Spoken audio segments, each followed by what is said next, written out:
السلام عليكم ورحمة الله.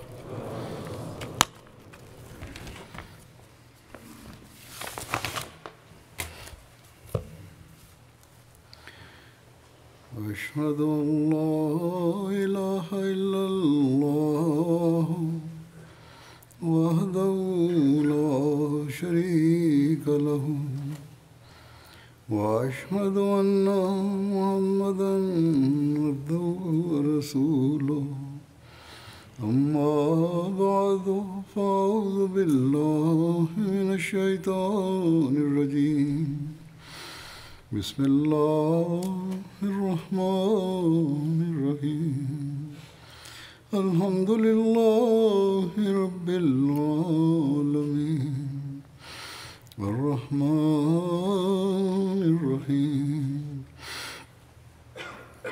مالك يوم الدين إياك نعبد وإياك نستعين اهدنا الصراط المستقيم صراط الذين أنعمت عليهم غير المغضوب عليهم ولا الضالين.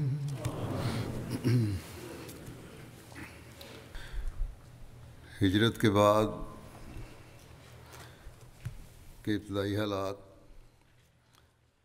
जंग बदर के असबाब. J'avais évoqué partiellement la situation initiale après l'hégire, les causes de la bataille de Badr et les mesures prises par le saint prophète Mohammed soit lui contre les actions des mécréants et des mesures qu'il a prises pour déjouer leurs manœuvres.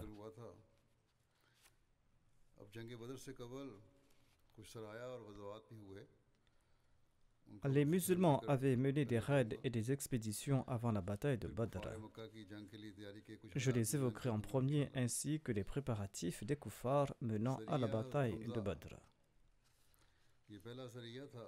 La Sariya de Hamza était la toute première expédition envoyée par le saint prophète Mohammed lui. Elle a été menée au cours du mois de Ramadan en l'an 1 de l'hégire. Elle est aussi connue comme l'expédition Sif al-Bahara. Le drapeau de cette expédition était de couleur blanche et Abu Marsal Ranawi portait ce drapeau. Le saint prophète Mohammed lui avait envoyé cette expédition au cours du mois de Ramadan en l'an 1 de l'hégire et il avait nommé Hamza bin Abdul Muttalib, son oncle, comme l'émir de ce détachement. Celui-ci était accompagné de 30 émigrants. Ils sont partis dans la direction d'Is vers la mer Rouge et là-bas ils ont confronté une caravane sous le commandement d'Abu Jahal venant de la Syrie. Is se trouve à environ 30 km de Rabik qui est situé dans les alentours de Thaniyatul Mar'a.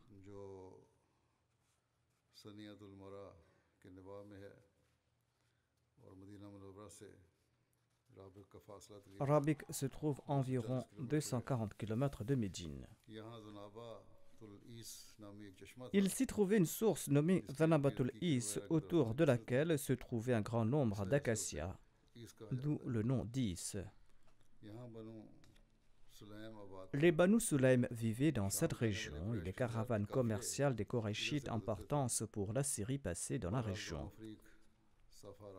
En tout cas, les deux belligérants se sont dressés en rang face à face et ils étaient sur le point de livrer bataille quand le chef d'une tribu des alentours a calmé la situation et les deux belligérants sont repartis de là.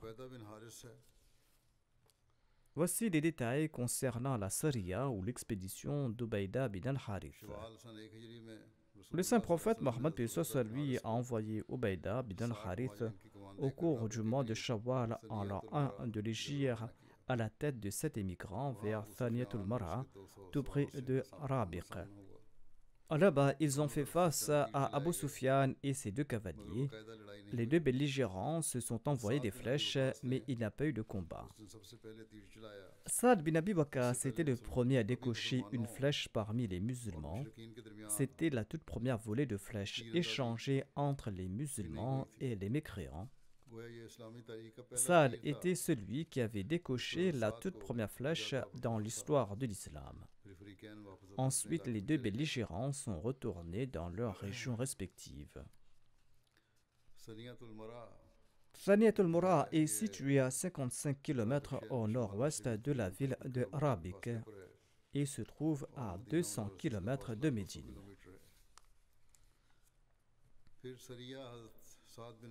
L'expédition de Saad bin Abi Waqqas a eu lieu en l'an 1 ou en l'an 2 de l'Hégire selon certains. Le saint prophète Mohammed paix soit sur lui avait envoyé Saad bin Abi Waqqas à la tête de 20 compagnons en leur ordonnant de ne pas dépasser la vallée nommée Kharar. Ils sont partis à pied, ils se cachaient durant la journée et voyageaient la nuit. Et ils sont arrivés à Kharar. Leur objectif était d'intercepter une caravane commerciale des Korachites. Mais lorsque ce détachement est arrivé à Kharar, ils ont su que la caravane était passée la veille. Ainsi, ils sont retournés de là sans aucune confrontation. Kharar en arabe signifie l'eau qui coule en émettant du bruit. Kharar se trouve tout près du Jurfa dans le Hijaz. Voici les détails sur la Ghazwa Waddan ou sur la Ghazwa d'Abwa. Au cours du mois de Safar en l'an 2 de l'Hégire, le saint prophète Mohammed a quitté Médine pour Al-Abwa avec un groupe de 60 ou de 70 émigrants. Selon l'historien Ibn Sa'd, il s'agissait de la toute première Ghazwa dans laquelle le saint prophète avait participé en personne. Le saint prophète Mohammed lui avait nommé Sa'd bin Ubada comme son adjoint à Médine. Le saint prophète Mohammed lui est arrivé à Abwa. Il avait l'intention d'intercepter une caravane commerciale des Korachites, mais celle-ci avait déjà traversé ce lieu avant son arrivée. L'envoyé d'Allah, lui, a conclu un traité avec Marshi bin Amr Damiri, le chef des Banu Damra. Selon les termes de cette alliance, l'envoyé d'Allah, lui, ne lancera pas d'attaque contre les Banu Damra, et ces derniers ne prendront aucune mesure contre les musulmans et ne participeront pas non plus à aucune opération contre les musulmans. Et ils n'aideront pas non plus aucun ennemi contre le saint prophète Mohammed lui. Le saint prophète lui était absent de Médine pour 15 jours lors de cette expédition. Waddan se situe entre la Mecque et Médine à 13 km d'Abwa, où est enterrée la mère du saint prophète Mohammed lui. Waddan est situé à environ 100 km de Jurfa. Je présente les noms de ces lieux et ces détails car certains Ahmadis se rendent en Arabie et d'autres accomplissent l'Umrah. Connaissant l'histoire, ils souhaitent également visiter ces lieux. Et ces détails permettent de mieux situer ces lieux. La Ghazwa de Bouat a eu lieu au cours du mois Rabiul Awwal en l'an 2 de l'Hégire. L'envoyé d'Allah avait nommé Sa'd bin Mu'adh émir de Médine et accompagné de 2 de ses compagnons, il est sorti pour intercepter une caravane des Korachites. Umayya bin Khalf était présent dans cette caravane ainsi qu'une centaine d'autres Korachites et 2500 chameaux. L'envoyé d'Allah atteignit Bouat de la région de Rizwa, mais il n'a rencontré personne là-bas et il est retourné à Médine.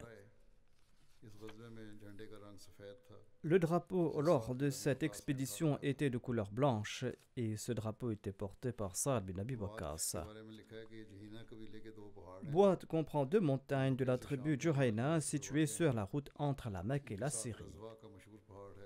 Ces montagnes jouxtent la célèbre montagne nommée Razwa et environ 100 km séparent Médine de Bouat. Voici les détails sur la Ghazwa d'Ushaira. Le saint prophète Mohammed lui a été informé qu'une caravane commerciale des Korachites avait quitté la Mecque et que les habitants de la Mecque y avaient investi tous leurs biens afin d'utiliser les profits dans la guerre contre les musulmans.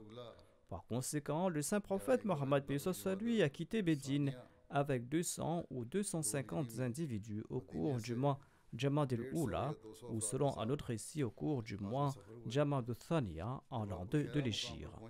Quand il est arrivé au lieu dit Ushaira, il a appris que la caravane commerciale des Korachites était partie de là quelques jours avant son arrivée.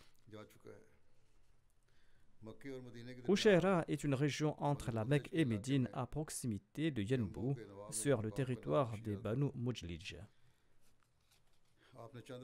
Le saint prophète, paix soit lui, a passé quelques jours là-bas. Il a conclu un traité de paix avec les alliés des Banu Mujlij et des Banu Dhamra. Ensuite, il est retourné à Médine. Il s'agissait de la même caravane commerciale des Korachites de la Mecque que le saint prophète Mohammed lui avait de nouveau poursuivi à son retour de la Syrie et qui a été la cause de la bataille de Badr. Voici les détails sur la Ghazwa al-Badr al-Oula. Après la Ghazwa d'Ushaira, le saint prophète Mohammed lui était à peine arrivé à Médine depuis 10 jours quand Qusr bin Jabir a attaqué un pâturage de Médine. Le saint prophète Mohammed lui s'est mis à sa poursuite. Il avait nommé Zayd bin Haritha comme son suppléant à Médine. Le saint prophète Mohammed lui l'a poursuivi jusqu'à la vallée de Safwan, dans les environs de Badr.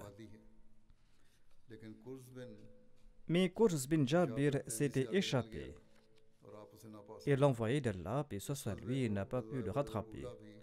Cette Ghazwa est connue comme la première Ghazwa de Badr. Par la suite, le saint prophète, paix soit lui, est retourné à Médine.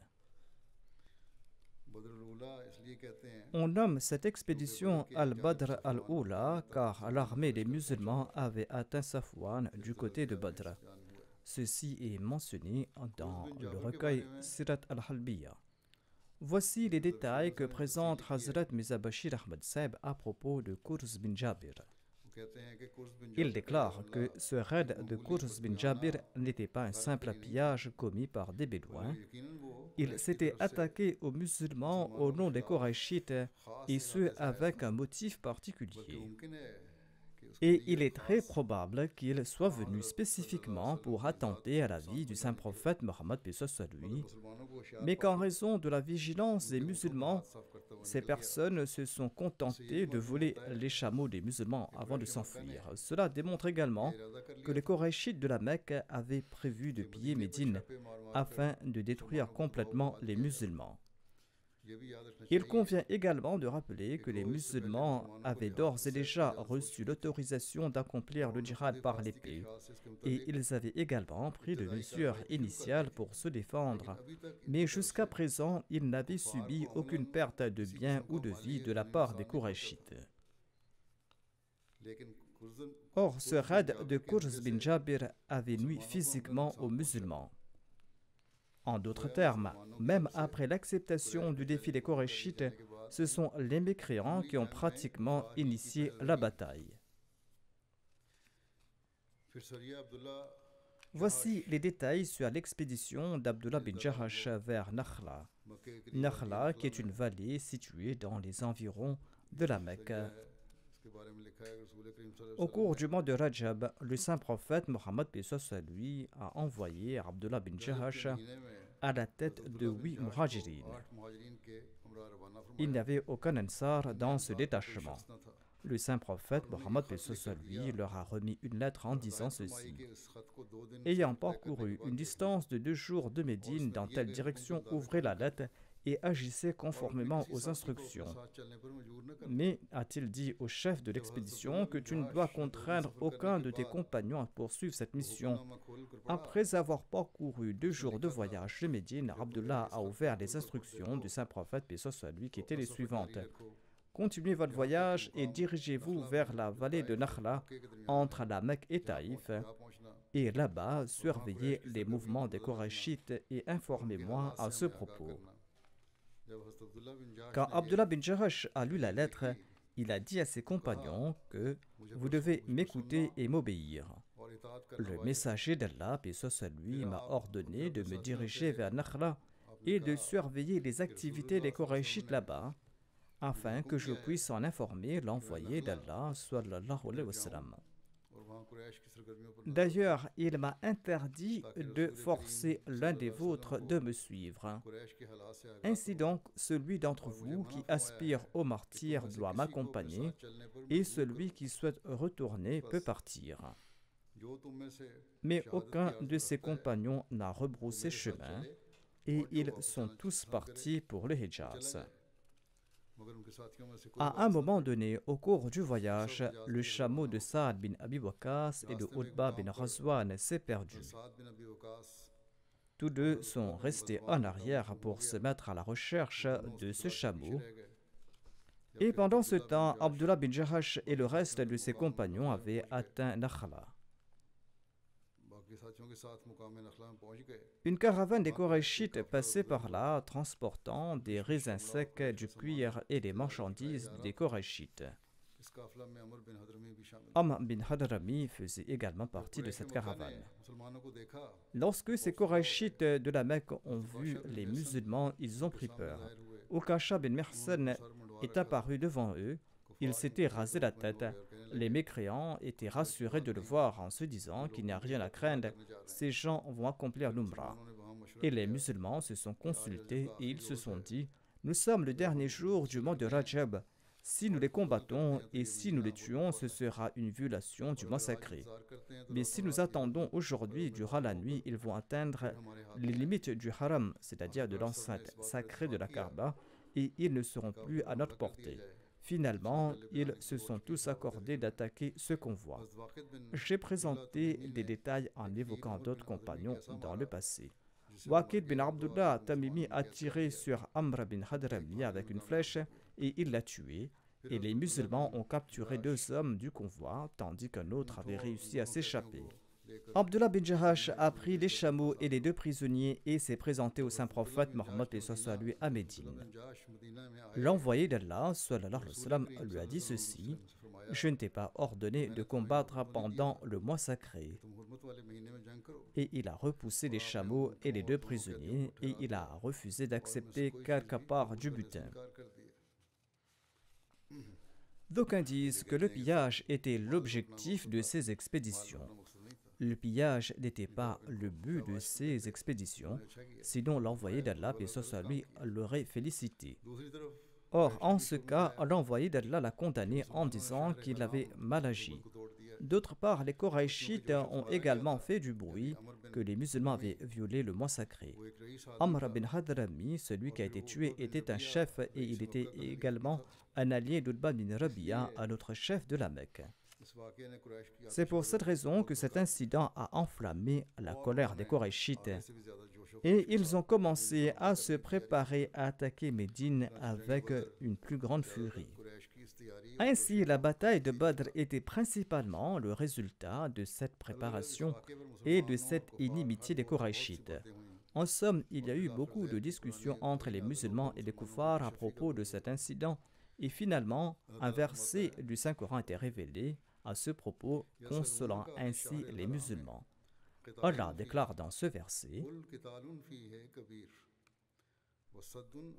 يسألونك عن الشهر الحرام قتال فيه قل قتال فيه كبير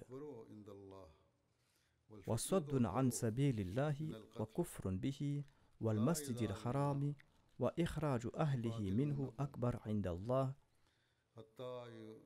والفتنة أكبر من القتل ولا يزالون يقاتلونكم حتى يردوكم عن دينكم إن استطاعوا. C'est-à-dire, ils t'interrogent à propos du combat au cours des mois sacrés. Dis-leur, se battre au cours des mois sacrés est grave, mais empêcher autrui de suivre la religion d'Allah au cours du mois sacré, voire violer le caractère sacré de ces mois et de la sainte mosquée, et expulser les habitants de la zone du haram, comme vous le faites vous, ô polythéistes, ce sont là autant d'actions qui sont pires aux yeux de Dieu que de combattre durant le mois sacré.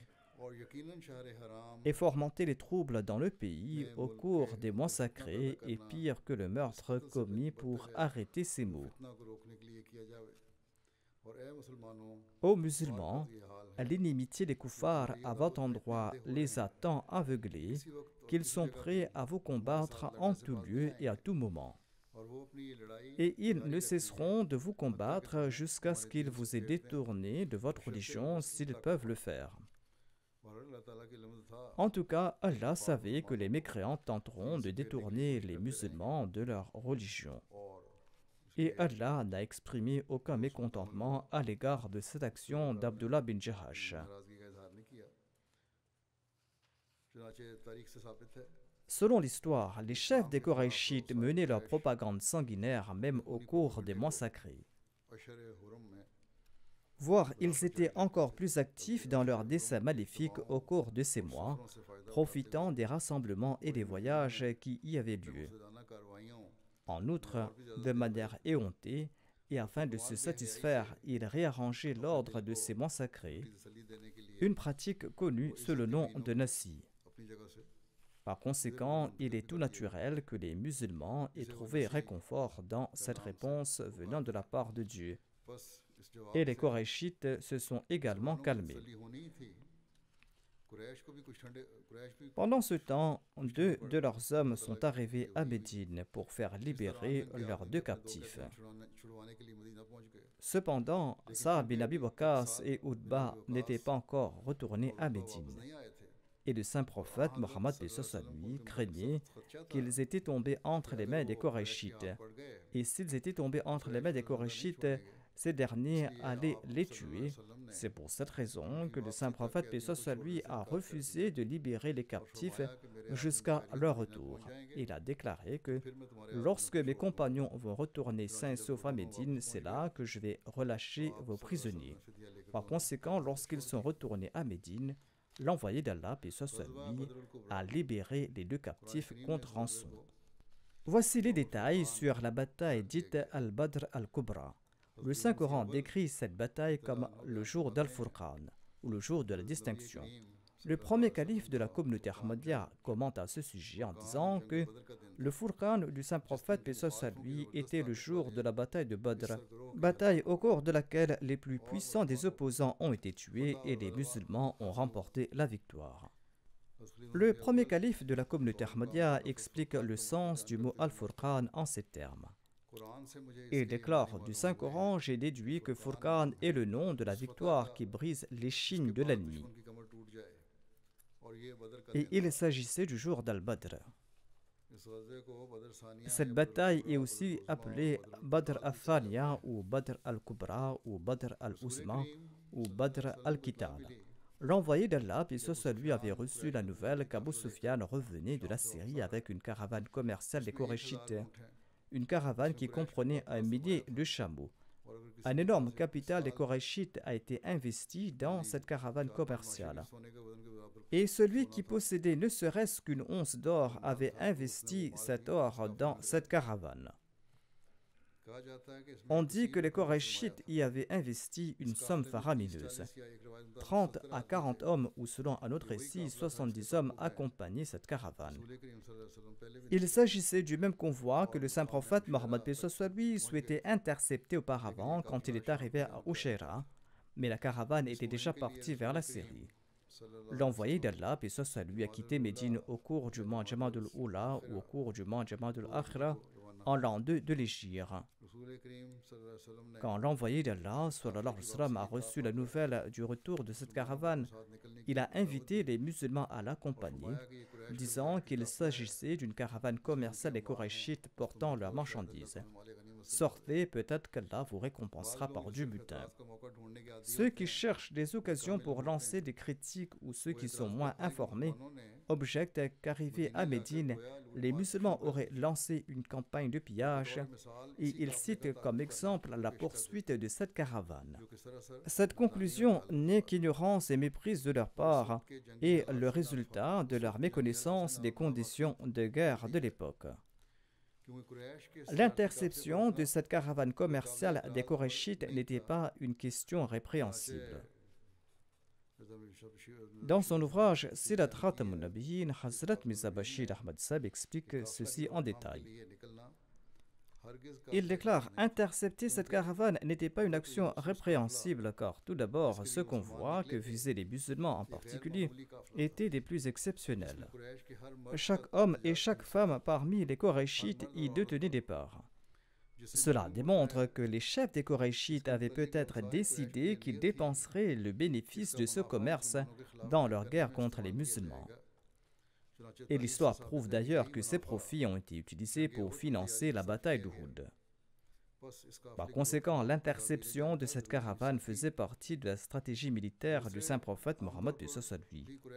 Deuxièmement, il était nécessaire d'intercepter ces caravanes car elles étaient armées et leur passage à proximité de Médine posait des risques importants aux musulmans, d'où l'importance de mettre fin à ces dangers. Troisièmement, partout où ces caravanes passaient, elles incitaient les tribus arabes contre les musulmans, et ceci mettait en péril les musulmans. Bloquer le passage de ces caravanes faisait partie des mesures de défense et de protection. Quatrièmement, les moyens de subsistance des Koraïchites dépendaient principalement sur le commerce. Par conséquent, l'interception de ces caravanes était un excellent moyen de ramener à la raison les Koraïchites et afin d'endiguer leur intention guerrière et afin de les contraindre à conclure un traité de paix. Aujourd'hui, certains pays imposent des sanctions pour prévenir des guerres. Cependant, ces sanctions sont injustifiées et cruelles. Cette action des musulmans était une action similaire à ces sanctions. Hazrat Mirza Bashir Ahmad Sab explique: le pillage n'était pas l'objectif de l'interception de cette caravane. Mais comme le dit clairement le Saint-Coran, les musulmans ne visaient pas cette caravane en raison de ses marchandises, mais tout simplement parce que la confrontation avec la caravane sera plus facile. Ainsi donc, l'envoyé d'Allah sallallahu alayhi wa sallam, a envoyé deux compagnons, Talha bin Ubaydullah et Sa'd bin Zayd, pour se renseigner sur cette caravane. Ces deux compagnons ont quitté Médine et quand ils sont retournés à Médine après avoir eu des nouvelles au sujet de la caravane, ils ont constaté que l'envoyé d'Allah, paix soit lui, avait déjà quitté la ville. Sur ce, tous deux sont partis pour Badr, mais en cours de route, ils ont rencontré l'envoyé d'Allah sallallahu alayhi wa sallam qui revenait après la bataille de Badr. Ces deux compagnons n'ont pas pu participer à la bataille de Badr, mais l'envoyé d'Allah sallallahu alayhi wa sallam leur a réservé leur part du butin.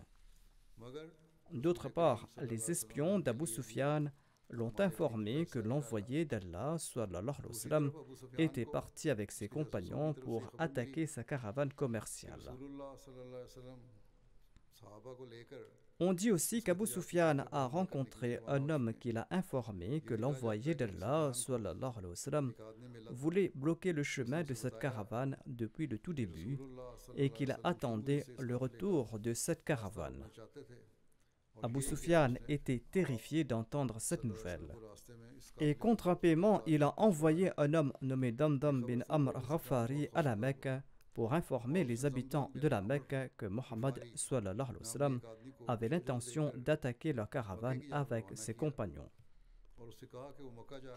Damdam est parti à grande vitesse et arrivé à la Mecque, cet émissaire d'Abu Sufyan s'est mis à hurler de manière terrifiée, à la coutume arabe, et il s'est mis à crier très fort: aux habitants de la Mecque, Mohammed sallallahu alayhi wa sallam et ses compagnons vont attaquer votre caravane.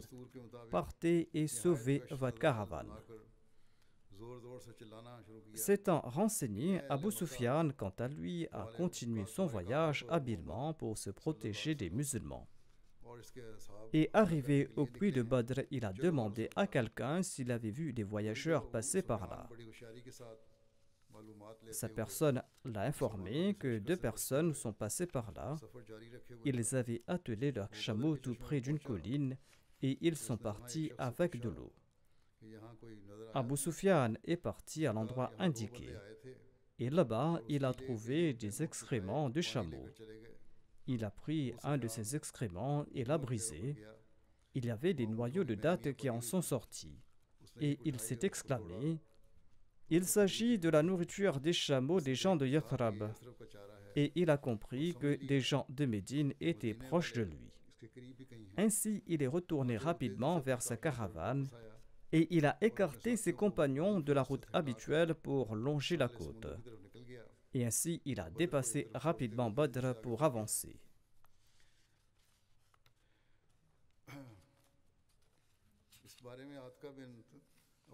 Atika bint Abdul Muttalib avait également fait un rêve étrange à ce propos, un rêve qui s'est avéré très juste. Atika bint Abdul Muttalib était la tante paternelle du saint prophète Mohammed lui, et elle était la mère de Salma, la mère des croyantes. Il existe deux opinions sur son acceptation de l'islam. Selon certains, elle avait embrassé l'islam, mais selon la plupart des narrateurs, elle n'était pas devenue musulmane. En tout cas, 3 nuits avant l'arrivée de Damdam, le messager d'Abu Sufyan à la Mecque, Atika a fait un rêve qui l'a effrayée. Et elle a fait venir son frère Abbas bin Abdel Muttalib et lui a dit ceci: ô mon cher frère, par Dieu, cette nuit, j'ai vu un rêve qui m'a beaucoup effrayé. Et je crains qu'une calamité ou un malheur ne s'abatte sur ton peuple. Ne dis à personne ce que je vais te dire. Selon un récit, Atika a dit à Abbas: je ne te dirai rien à propos de ce rêve tant que tu ne me promets pas que tu n'en parleras à personne. Car si les Korachites de la Mecque en entendaient parler, ils vont nous tourmenter et ils vont nous traiter de tous les noms. Abbas a promis à Atika qu'il ne parlera de son rêve à personne. Et il lui a demandé ce qu'elle avait vu dans son rêve. Atika lui a dit ceci: j'ai rêvé qu'un homme est venu à dos de chameau et il s'est tenu dans le champ d'Abda. On appelle la région de la Mecque et de Mina Abda, et ce lieu est plus proche de Mina. Atika ajoute: ensuite cet homme a crié très fort: ô peuple, retournez vers vos lieux d'exécution dans les 3 jours. Atika raconte: j'ai vu que les gens se sont rassemblés autour de cet individu. Ensuite, il est entré dans l'enceinte de la mosquée sacrée, c'est-à-dire dans l'enceinte de la Kaaba, et les gens étaient derrière lui. Tandis qu'on se rassemblait autour de lui, j'ai vu son chameau debout sur le toit de la Kaaba, le portant. Ensuite, il a crié de la même manière en disant: ô gens, retournez vers vos lieux de mise à mort dans les 3 jours. Ensuite, j'ai vu son chameau debout au sommet du mont Abul Qubays. Il s'agit d'une célèbre montagne qui se trouve à l'est de la Mecque. De là, il a fait le même appel d'une voix forte. Ensuite, il a roulé une pierre de cette montagne. La pierre a roulé et lorsqu'elle a atteint le bas de la montagne, elle s'est brisée en morceaux. Et un morceau de cette pierre est entré dans chaque maison de la Mecque sans exception. En entendant cela, Abbas a dit à sa sœur Atika: par Dieu, ce rêve est très important, tu dois le tenir secret et ne le mentionner à personne. Par la suite, Abbas a quitté la maison d'Atika et en cours de route, il a rencontré Walid bin Utba qui était son ami. Abbas avait recommandé à sa sœur de ne parler à personne de son rêve, mais il a lui-même mentionné ce rêve à Walid. Abbas a demandé à Walid de ne parler à personne à propos de ce rêve. Mais une fois l'affaire connue, il est impossible de l'arrêter. Walid, quant à lui, en a parlé à son père qui se nomme Utba. Et ainsi de suite, le rêve était connu dans toute la Mecque. Partout où 2 hommes étaient assis, ils mentionnaient ce rêve. Abbas déclare: le lendemain matin, je suis parti à la Kaaba pour accomplir la tawaf. Abu Jahal était assis là-bas avec quelques Korachites. Et en me voyant, il a déclaré: ô Abul Fadl, c'était le surnom d'Abbas. Il a dit: après avoir terminé la tawaf, passe à côté de moi. Abbas déclare que je suis passé à côté de lui après avoir terminé la tawaf de la Kaaba. Et Abu Jahal m'a dit ceci: Ô Banu Abdul Muttalib, depuis quand une prophétesse est née chez vous? J'ai demandé: que veux-tu dire? Il a dit: un de vos hommes s'est proclamé prophète, c'est-à-dire le saint prophète Mohammed paix soit lui, et maintenant vos femmes revendiquent également la prophétie.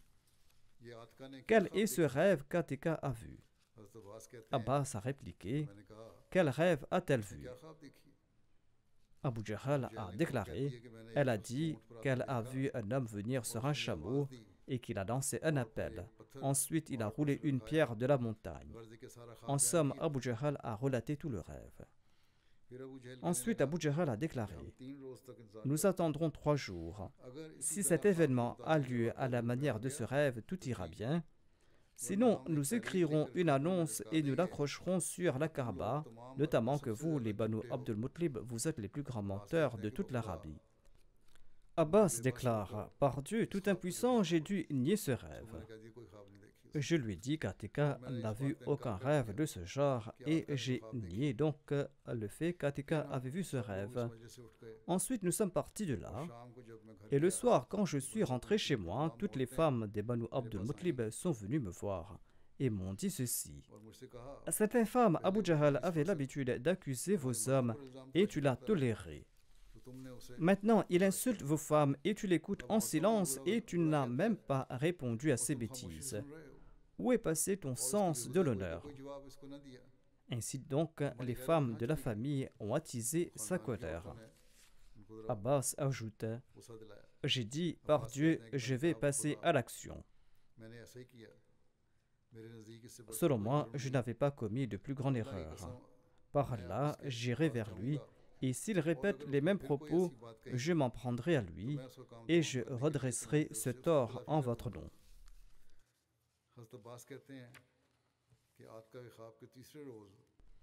Abbas déclare: j'ai quitté ma maison le matin du 3e jour du rêve d'Atika.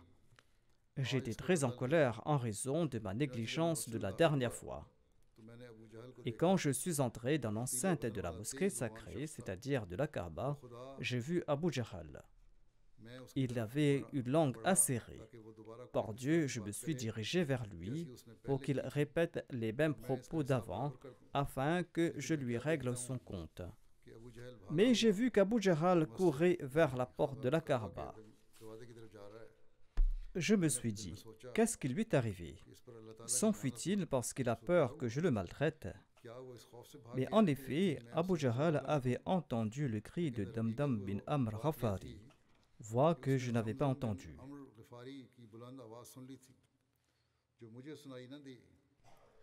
Damdam menait son chameau au milieu de la vallée et il criait très fort.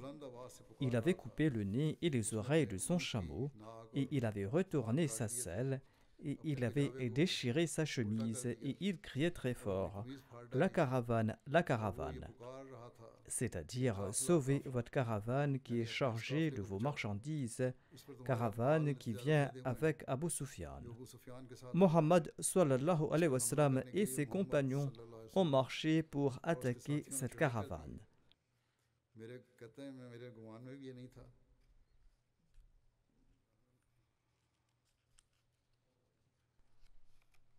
Damdam a déclaré que je ne pense pas que vous puissiez atteindre la caravane à temps. C'est-à-dire, dépêchez-vous pour atteindre à temps la caravane.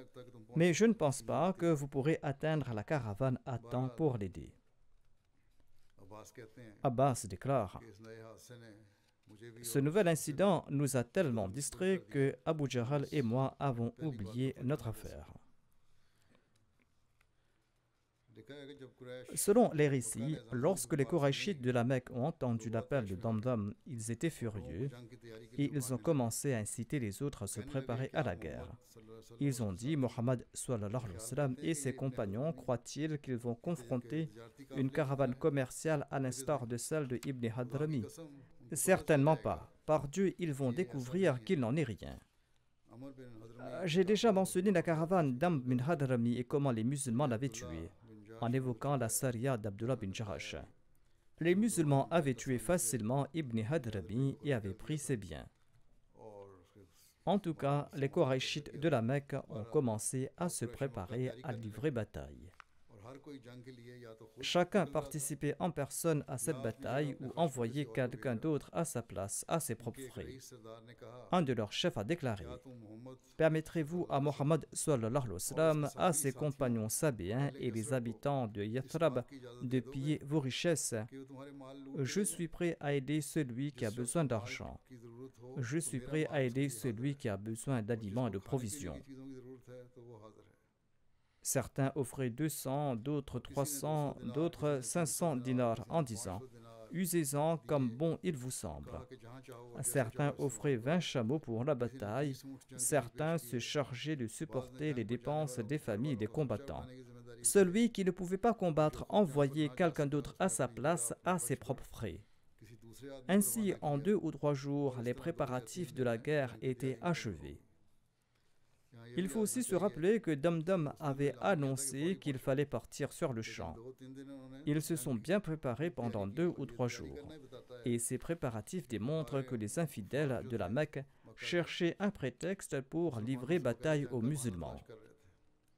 Si leur intention était uniquement de protéger la caravane, ils seraient partis sur le champ en entendant cette nouvelle. Ils seraient partis avec n'importe quelle arme sous la main, mais il n'en est pas ainsi. Ils se sont préparés à livrer bataille au lieu de porter secours à la caravane. Voici certains faits sur les dirigeants des Koraïchites. 5 dirigeants des Koraïchites, dont Umayya bin Khalf, Utba bin Rabi'a, Shayba bin Rabi'a, Dhamma bin Aswad et Hakim bin Hidam, ont tiré au sort avec des flèches pour décider de participer à la bataille ou pas. Et leurs flèches leur ont recommandé de ne pas se rendre à la bataille, c'est-à-dire la flèche sur laquelle il était écrit « Ne partez pas » est sortie. Ainsi, ils ont décidé de ne pas se rendre à cette bataille. Mais Abu Jahl est venu les voir et il a insisté pour les prendre avec lui. À cet égard, Uqba bin Abu Mu'ayt et Nazar bin Harith ont également soutenu Abu Jahl. Et ils ont insisté que ces chefs mécois devaient les accompagner. L'esclave d'Utba et de Shayba leur a dit ceci: par Dieu, vous ne partez pas en guerre, mais vous partez vers votre lieu d'exécution. Sur ce, tous deux ont décidé de ne pas se rendre à la bataille. Mais Abu Jahl a tant insisté qu'ils ont accepté tous les deux de se rendre à la bataille avec les autres, mais avec l'intention de retourner en cours de route. Inch'Allah, je présenterai d'autres détails sur les préparatifs des Koufars pour cette bataille et leur départ. Ces récits sur ces préparatifs sont très détaillés.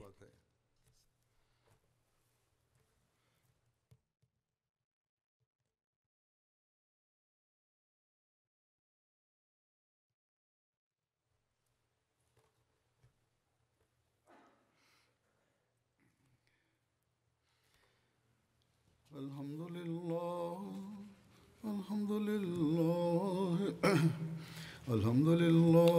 nahmaduhu wa nasta'inuhu wa nastaghfiruh wa nu'minu bihi wa natawakkalu alayh wa na'udhu billahi min shururi anfusina wa min sayyiati a'malina. من يهده الله فلا مضل له ومن يضلل فلا هادي له ونشهد أن لا إله إلا الله ونشهد أن محمدا عبده ورسوله عباد الله رحمكم الله إن الله يأمر بالعدل والإحسان وإيتاء ذي القربى وينهى عن الفحشاء والمنكر والبغي يعظكم لعلكم تذكرون اذكروا الله يذكركم وادعوه يستجب لكم ولذكر الله أكبر.